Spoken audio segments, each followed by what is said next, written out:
First of all, you have to look at you have to understand the market. You have to understand the supply and demand, and so we will need to understand what is the demand in Belize of the consumption in terms of cattle. No, but these are things that we are learning because I mean, it was nowhere forecast that the demand to export would be so high.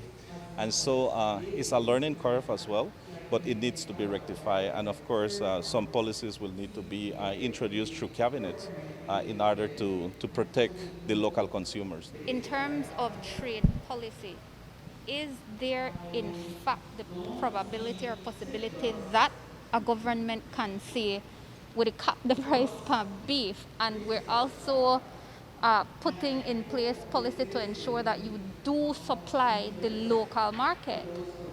Well, the private sector is an issue that has a different dynamic, okay? Because you cannot be a dictator to say, or we do not have a government that is a dictator to say, this is the price, this is the ceiling price. However, I believe that there needs to be a way of how we should look at it as a government and say, we need to protect the consumers, especially noting that more than 50% of our population live below the poverty line, and this is the 2018 statistics. No, during an almost, we are still in the pandemic.